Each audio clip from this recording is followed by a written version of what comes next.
Welcome to Real Money Talks. Real strategies from the moneymakers and the world changers that you can use to make millions, keep those millions, multiply your wealth, and build your team. Here's your host, author of 5 New York Times bestsellers, money expert on Dr. Phil, CNN, CNBC, The Street TV, Fox News, and The View, Loral Langemeier. Hi, welcome back. This is Loral, and you're on the podcast called Loral's Real Money Talks, a podcast where we talk about this. So what does this entail, becoming a millionaire?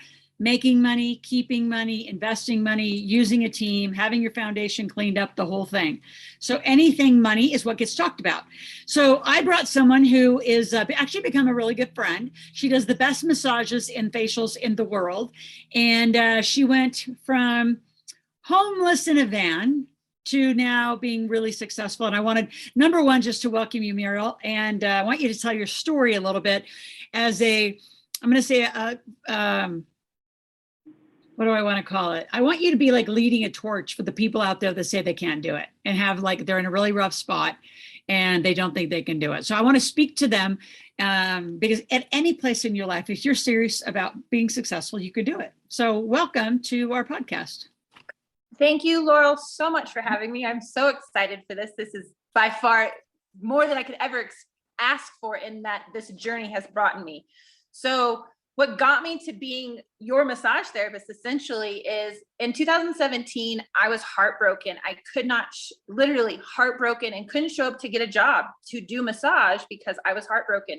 That led to a decline in money, led to me being evicted and making the choice that I was going to go live in my minivan because it was low overhead and I could really focus on what I needed to do to heal my heartbreak. I was looking back at my life to realize that as a child of an alcoholic and coming up in that environment, every choice I made would have never been different had I not gotten to a point of breaking down and really going, holy shit, what the hell did I think that this was okay to do to get me here? And from that point, I just started to remove everything from my life that did not give me hell yeah energy and enjoy and happiness. But yeah. Don't you think that I want to go back before we move to like the joy and energy and where you got. You actually grew up with, you didn't grow up with no money. I mean, your mom, if I recall, has, a successful, business. And I mean, you had a lot of back child stuff to deal with. So maybe talk a little bit about that. I want those that are listening, especially you women out there that think it's rough and you can't do it. I mean, my millionaire story of having my kids a single mom. You can do anything you want if you put your mind to it. So back the story up a little before 2017. I mean, so my mom was kind of leading edge in being a single mom in the 80s before it was really trendy and accessible, so to speak. And I watched her just do what she needed to do to make sure we had food. I had clothes, we had a house. She never did anything that would lack morals or ethics in her choices. And so that was always strong for me. I never tried to do anything sketchy or shady. It was just hard work to go forward. And so she was independent and didn't rely on a man to provide anything for us. It was much more, we didn't trust men to be there to do the thing. So my mom had to do it. And I learned how to network and how you give a 6-pack to your mechanic for the work he does. You feed people who come to work on your ranch. That was just, you make them family. And so that's really how I grew up being. And I didn't realize that it's not healthy to drink Coors Light while you work on the ranch all day and have with dinner. That was just how that's just how the world operated. And so as I became an adult and tried to find my people, and being comfortable around people who drink got me to see that not everybody's productive that drinks, and those habits are very destructive. And I didn't want to have anything to do with that. I didn't want to be an addict with 5 kids from 4 baby daddies. So I literally ran in the other direction. Education just kept me on the straight and narrow. I did as much as I could to prepare myself for college. No idea what I was going to do. I just knew that I needed to take all the classes and do all the things to be as far out there as possible, so that when I did get to college, I have a degree in fine art photography, which it seems silly, but has influenced my life in so many ways and really led to me running events and seeing how creating a container creates space, creates the opportunity for people to change their lives when they can step out of their ordinary and into something that's unbelievably extraordinary. And so I got to just speak to that. So that's where actually we met. She was actually working for a different event coordinator and I came in to speak, and she was the best help ever. In fact, I stopped bringing somebody to those events when I knew Muriel would be there because I knew she'd take care of me. And we just developed that relationship of that experience in a room and moving people to change lives. And when did I actually say, it was before COVID. I think it was right before COVID. And I said, why don't you come up and work for me in Northern Nevada? You were in Southern Cal. You're like, it's cold. And I'm like, it's fine. There's snow. It's amazing. In fact, you live in Lake Tahoe now, like in the snow is phenomenal. But talk about that transition of also just picking up from a very, I'm going to say safe, but you had a lot of family and a lot of people, not family like in blood, but you know, what you're going to learn in our community is we're financial family. We all become family and help each other. But talk about that transition then from developing that success as an event planner, event coordinator. No, you weren't doing any massage. In fact, you were like totally revolting against it. And then I got you to move up. So talk kind of through that era and that emotion of what it took. Yeah. So with a burning down of my life in 2017 and putting it back together with intention of what made me super excited, I doubled down on what people liked about me. I'm super outgoing. I love creating a party. I was running events already and I just did more of it. So I helped at more events so I could see a range of how events run from 25 to 4,000. And you saw me, I think it was the 4th event we had done throughout that year in September. And you asked, come and do a working interview with me and my team in November. Get yourself there and we'll see how it goes. And I remember you saying the team was super pushed back against this random stranger showing up to do this. And my favorite thing was when we were homeless. I'm like, oh no, she's homeless. She lives in a van. They're like, well, where's she going to live? Where's she going to share? Like, what are we going to do with her? I said, that is all her problem. Yeah. We're just going to offer opportunity to sit here. Work on this. Made it happen. It was beautiful in that process. And I remember at dinner after the first day of the event, the entire team came up at their own kind of pace and said, I don't know where you found her, but she is fantastic.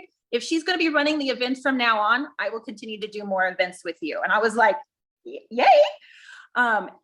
We just kept going. I relocated to Carson in December 2019. We were running strong into the March 2020 lockdown. And I remember the moment you stepped off stage on Sunday and we were like, we're pivoting to being online immediately. And we hit the ground running. Yep, flew home from Houston, Texas. It was Eric's event. And I came home to over 29 emails of cancel, cancel, cancel, cancel, cancel, cancel, cancel, cancel, cancel. And we all gathered around and we got online. And it was a huge transition. So when was the moment, because you lived in your van for quite a while, when was the moment that you kind of decided, I'm going to get my life serious? I mean, I know I had my foot in your rear a little bit, but that's what I do. Yeah. But when did you decide? Go walk through that process, because there's a lot of people listening that you may be down and out. COVID could have totally dismantled your life, or what'd you say? You burned down your life. So your life could be burned down. You'd be going through a hell of a divorce, whatever, foreclosure, bankruptcy, whatever happened to you. This woman has seen it all. So when did you decide, I got to get my shit together? So we're in the middle of 2020. We were not doing events anymore. And I, for myself, was no longer having that hell yeah energy. And I was like, peace out. I'm going to go back and kind of to my life, what I was doing previously, which was basically camping, go hang out in nature, be a little nature girl, work on my tan, and get back to like my Zen place. And so that was the summer. It's hot in Carson. It's cooler in Tahoe. A little dog in a minivan. You have to be aware of these things. And so we came up to Tahoe for the summer and things started to click. Tahoe really provided in a way that no other place out of 48 moves has. Yep. And by September, October, I was like, shit, winter's coming. I'm going to die. I need a job to pay rent so that I don't die and make that next step.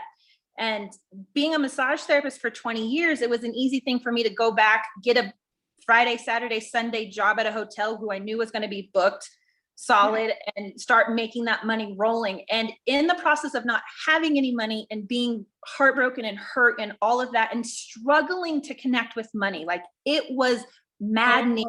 I have to insert.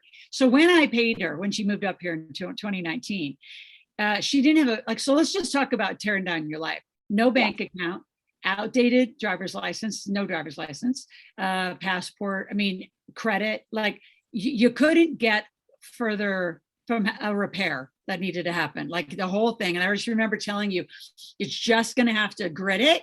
And one day say, I'm going to clean up my credit. I'm going to figure out my driver's license. I'm going to figure out whatever you're just all of it, get a bank account. Cause I remember giving you were so irritated because I wouldn't pay you cash. And I'm like, no, you're a deduction to me. Like it's your own problem, but it was rough. So it's figuring out how to access money when you don't have a bank account, when you don't have a credit card, but you need to have money in a digital form and you need to pay things and still function. There's a whole set of skills to do this. There's a whole set of skills to present as a person who doesn't look homeless, because I wasn't homeless. I was just trying to get to a point of being myself fully without having to deal with the rent, the bills, all that stuff that can distract you from that's called commitment, but it's okay. Yeah. And so it was a slow process. I didn't want to get back into a house. I didn't want to get back into massage, but with your foot in places, I really had to start thinking about what does it look like for me to get back into massage? What kind of space do I want to be in? Who do I want to work with? What kind of clientele do I want to work with? So I really intentionally thought about that and thought about what makes me excited. And my first massage space was exactly what I wanted. It was the biggest room I've ever been in. The colors were gorgeous. It worked with what I wanted to build as my aesthetic. And the woman that I had gotten to rent from was just a sweetheart. I really liked the energy of the space. And so it became intentional. And then I was still in my van. I still was working. I had a place to kind of wash and shower and sleep sometimes on the weekends. Yeah. And then it got to the point of when I want a house, what do I want my living situation to be? I've been by myself for 3 years. Going into like strangers with a roommate situation sounds horrible. And so I got intentional with what do I want it to look like? I know I had to have a bathtub. I know I needed to have my own room, whether I be in a relationship or not. I want my own room with my own bed and my own space so that I can have that for myself. And I wanted it to fall easily into my lap. With 48 moves, I have struggled for so long trying to get things, and I have bad credit. I have an eviction. I have all this things that make me look really horrible on paper, but as a person, I'm amazing. And I got really fed. You can't get far without a background check, a credit check, no credit card, no bank account. So before we talked about where you moved, one of your first clients was me, right? And the people that were here, and you started doing your stone massage, and then we all became addicted to it. So a lot of the folks that actually worked here, and then I remember I introduced you to other people there. I know you could go into their home before the office and charge properly. That was a whole challenge for you. And the way I did, just very intentionally, is I knew that you needed an investment account. So iFlip, which a lot of you know, and we can put in the show notes, the iFlip app, but it is an app where you can, there's smart portfolios. You can make between, the worst is like 12, 14%. On some of my folios, I'm doing 20s and the 40%. So what I told Muriel, our deal is that she would give me and my family massage or facial treatments or anything in between. And, but I'm not going to pay her, that I'm going to put the money, and we put it in my son's name. And so we paid the money to get you a nice big bank account. When you actually transitioned it out of Logan's name to your name, I think it was $3,400 that had been put away for you. But it was a good, I hate the word delayed gratification, but it was a way to start, I think, showing you that it's okay to have a bank account, get that all cleaned up, your credit, your driver's license, your passport, your birth certificate, like all this stuff had to get cleaned up. So those of you that are sitting out there and you're whining about one thing, talk through the grit and the pain in the rear of the paperwork that you had to go through to reset your life. That by itself was like an act of God. So I was working on getting my birth certificate to get my real ID. before COVID happened. It took me 4 tries to get my birth certificate because online information wasn't correct, wasn't the right amount of money. I didn't sign the check right. It was just ridiculous. I finally paid for it online because I had money digitally where I could finally make that payment online instead of going through the mail. And I got the birth certificate the day the world locked down. So then I couldn't get to the DMV. I couldn't do anything with it until June. And it was just knowing that I at least did my part. You can't punish me because the government has closed itself off and I can't interact with the government right now.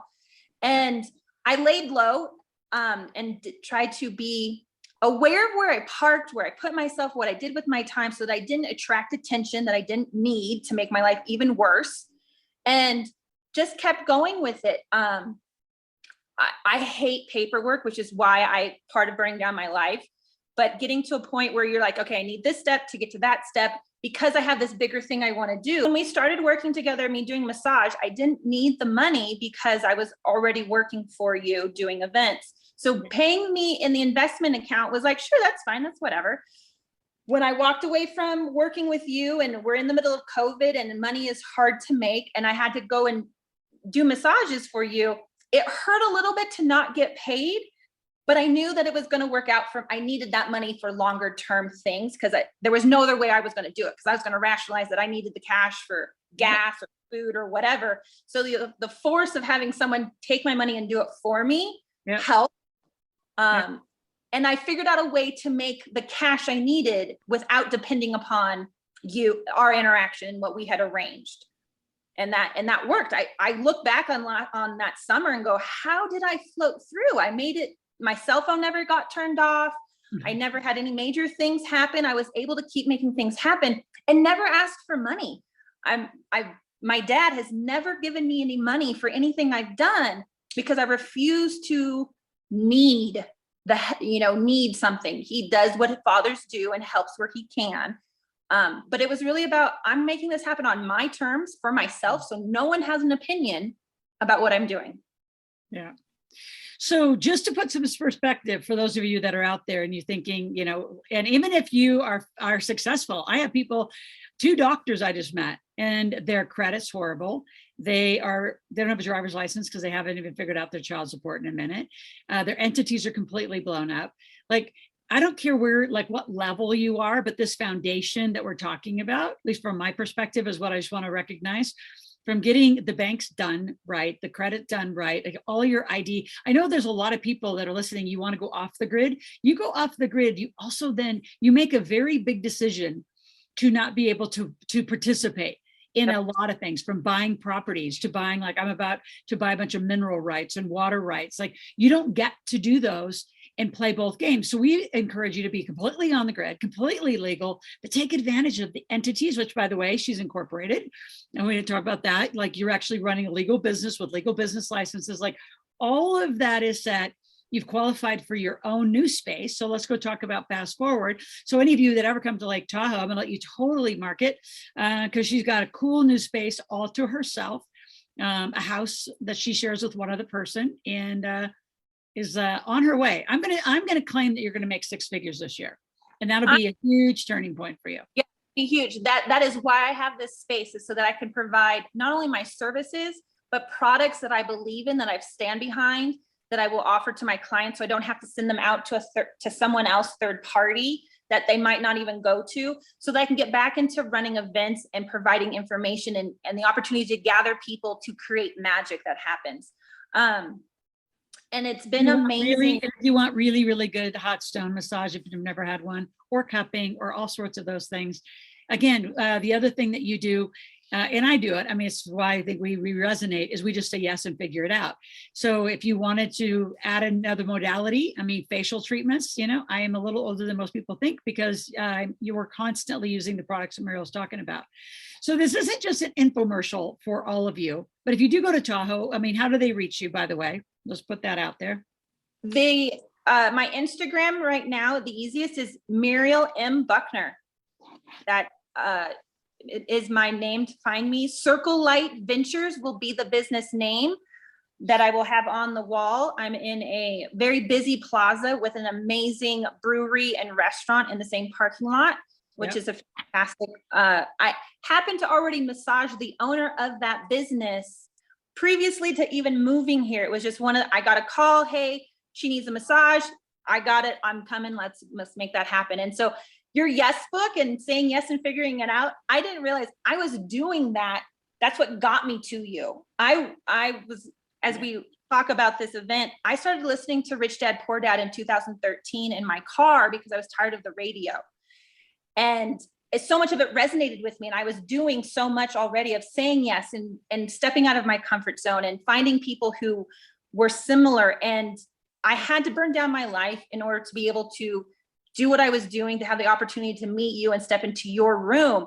And the benefits and the blessings of stepping into your room, to be in a room full of millionaires, potential millionaires, people on their way, to hear that, honey, it's okay. We've all lost it all. We've all had bad credit or screwed up majorly and then built back up. It's just what you do. And to hear that from people who I looked up to, I was like, sweet. I'm not going to worry about that eviction anymore. I'm not going to worry about my bad credit. It will all work itself out when you decide to play bigger, because who you show up as is more important than your paperwork. So I show up as this great service person with lots of energy, and people stop me at all the events going, I don't know what you do, but you're amazing. Your energy just helps the room. I feel amazing with you around. And that has led to so many things. Well, and I got to say about the paperwork, because you all have to do it. So having a bookkeeper, right? You have a new CPA. You actually have real people helping you. You have a corporation. Scott can help, I think he's helping you with your corporate compliance, or Risa is. I mean, you got a whole team around you when you joined Integrated Wealth. So talk a little bit about kind of the Integrated Wealth family that now supports you staying on track. And then I have a whole ending question that I want to get into. So the first time I stepped into your room to hear your presentation and what your team does, I was talking with Scott. I was crying. I was so intimidated. I am still almost the youngest person in the room at 40, other than the kids of the attendees. I'm pretty much the youngest person in the room. And Scott was just such a sweetheart. He said, we can work it all out. We can make it all work for whatever you want to do. It's fine. It will all happen when it needs to happen. And so hearing that from people and knowing that there were people who were willing to help me. Yes, I have to make the money to pay them for their services, but it gave me incentive of why I needed to make more money. Instead of just making enough money to get by or paycheck to paycheck sort of thing, I now have a list of what I call large money drops that are important that I need to hit so that I can continue to go forward and in my growth, because playing small is not going to serve me or my clients or anybody. I have to do it big. And the thing that I wish I had heard earlier, and it coming from a woman's voice about money and wealth, really resonated with me more than hearing a man talk about it, because every man said, you don't need to get incorporated. You're too small. You're just a massage therapist. It's just too much money. It's not worth it. And I came to realize from what I experienced being in your room is, it's not an expense. It's an investment so that I have the opportunity to make even more money, because I can now play the game the way it needs to be played, and play instead of trying to be shady and only accept cash and be on the backside of everything, which just that energy affects what's going on. It's better to be in the system and play the system the way it was made to be played, and playing as much as you can. And the more that you now are becoming financially literate, I can promise you, I mean, if you wanted to know, you know enough about my talk track, and you have somebody sitting on their table that actually has their own company, that's a healthcare deduction, like your tax deduction and the services you provide. And I know you're going to talk about that, because you also do Millionaire Maker games, and we'll do more Millionaire Maker games. But before we leave, because we have about 5-6 minutes left of our podcast, I have to have you speak to, I'm going to say not just women, but people, younger, older, that are out there that might got yourself in a little challenge. What would you say to them? What are some things that you initiated in your life? Living intentional is clearly one of them. Give them some, I say, action steps. How do they get back on their feet and get where you are and heading towards, 6 figures? And in my lifetime, I expect you to be a millionaire, young lady. Hey, me too.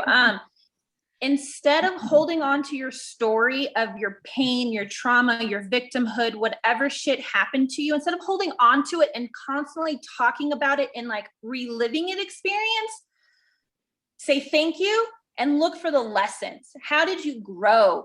How did you go, oh, cool, I never need to be around that person again. I'm very clear on that. That type of person is not safe for me, or that type of business or that energy is not safe for me, and cut it out.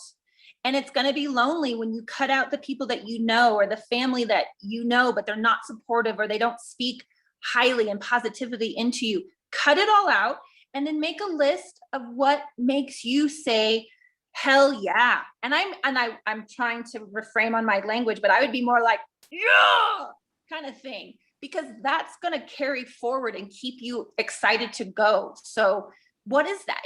Make those little lists, make the big list to see, and then only allow those things back into your life and build from there, and say yes to the things that feel amazingly exciting, and figure it out. And anything that makes you question, feel gross, feel guilty, feel shame, any of that, cut it out. Cut it out. Talk about that. So that sounds so easy. I say it all the time, and I'm rigorous about it. But I mean, I learned early that what I call compartmentalizing. Call them friends and family. They may be friends and family, and they could be, for a lot of you listening, the highest contaminant. And believe me, if you're in that kind of a situation where you can't talk freely, you don't get to be you freely. When we say cut, I mean, we're talking a hard umbilical cord, like it's a cut. So talk about that, because that sounds easier. I know I make it sound easier. I'll lead with how I do it is atrophy. The less things you give attention to, the faster they go away. So when people call you and say, hey, let's go out for a Friday drink, or let's go out for a blah, blah, blah, or whatever you did with them, but it didn't have you feel great, guess what? You have something else to do. Right? You're not just going to say no and be rude. And we're not talking about, that kind of a shut off.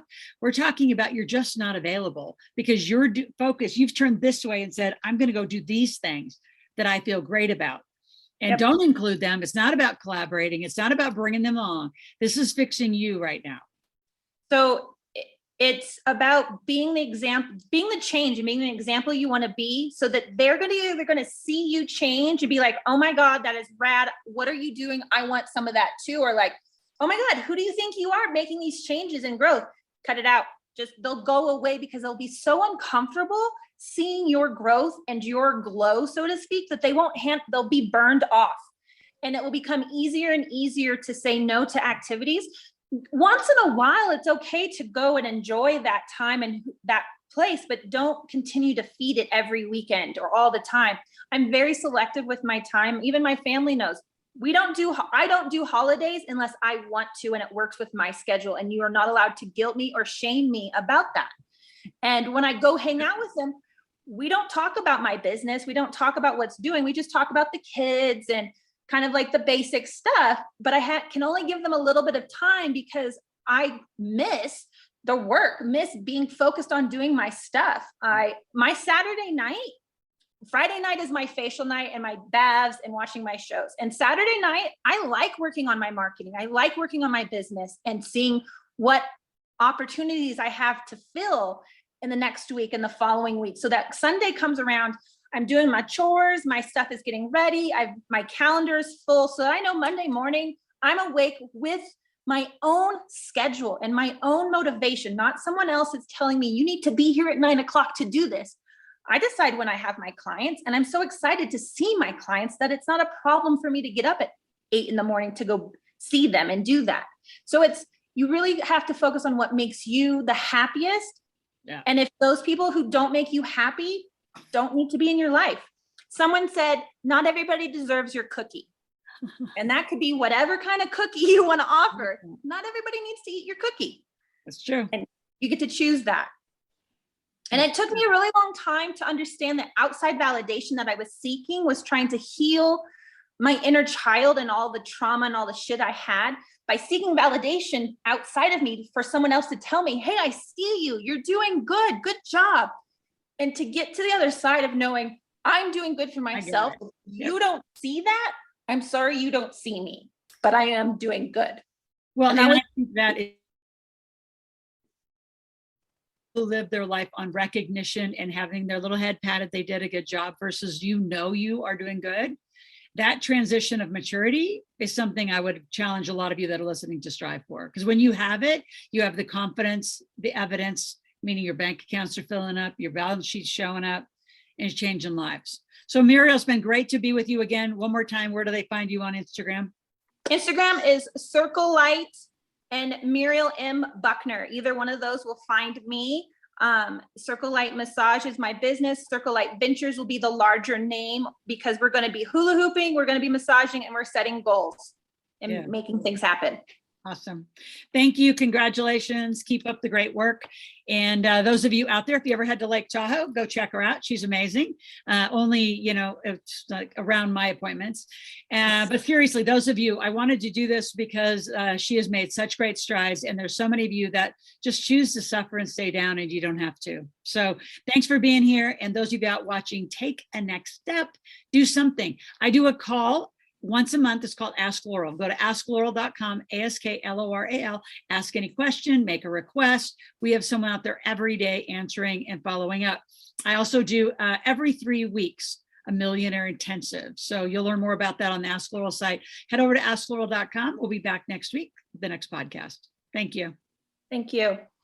So this is Loral, and you've been listening to my podcast. If you've enjoyed this, I have a couple things you can do that are completely up to you. Number one, take my quiz. Go to integratedwealthsystems.com and take the quiz. You will find that there's one of 4 personalities, financial personalities we call them, that you're going to fall into.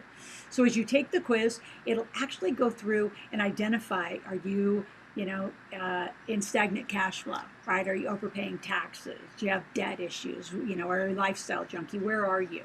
And then from there, it goes to a video that actually gives you some solutions on how to correct that problem. So again, go to integratedwealthsystems.com, take my quiz, and we'll go from there.